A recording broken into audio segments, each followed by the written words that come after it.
The study we looked at was neonatal hippocampal damage impairs specific food association in adult monkeys, presented by Caitlin Walker and Denise Martell. Procedures and training happened in the study, but the main focus was determining if damage to the hippocampus would make a long-term impairment in spatial memory. Spatial memory is the part of memory responsible for recording information about one's environment and its spatial orientation.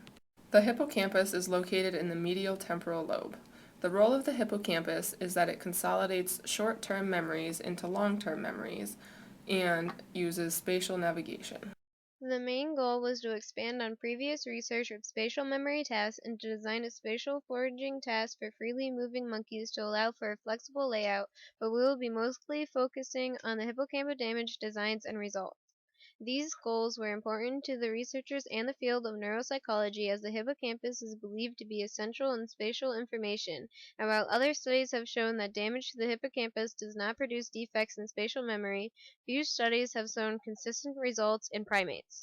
The researchers chose to use a free foraging system as it has been shown to be in line with more natural tendencies of the monkeys, increasing the likelihood of using spatial processing to solve the task, and is rarely used in investigating the role of the hippocampus in spatial memory tasks despite its naturalistic advantages.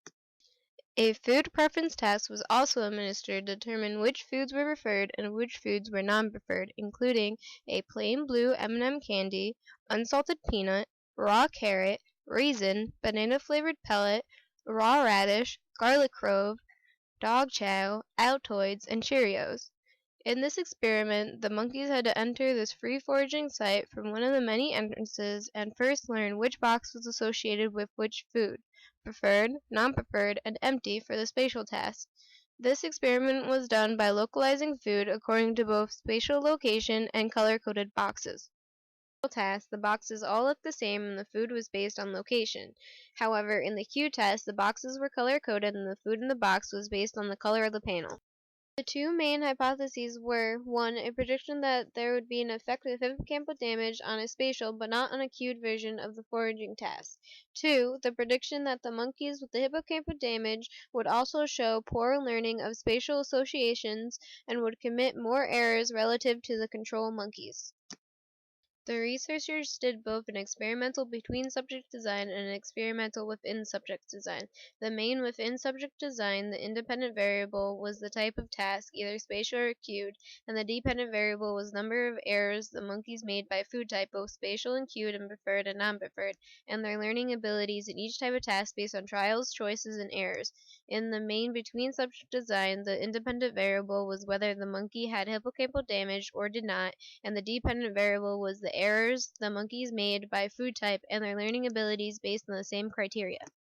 Monkeys with hippocampal damage learn the locations of their preferred foods twice as quickly and with 4 times fewer errors in the cued task compared to the spatial task, which suggests impaired spatial memory as hypothesized. Control monkeys learn to forage at preferred food locations and avoid non-preferred food locations.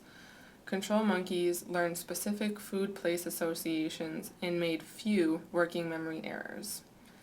The hippocampal damage group learned to forage at preferred food locations and avoid non-preferred food locations. However, the hippocampal damage group was unable to learn specific food place associations and made many more working memory errors. The data from this study is consistent with the rodent literature, in which there were increases in spatial working memory errors in subjects with hippocampal damage. However, it may be possible that some monkeys use different strategies to successfully forage for preferred foods. For example, they could group the locations of their preferred foods and non-preferred foods by general locations, without specifically knowing the contents of each box. By only remembering the locations of the preferred foods, the amount of information needed to successfully forage was cut in half. There would be only 4 locations to remember rather than 8. There was no requirement to remember that a specific preferred food is in a particular location because all 4 food items were preferred.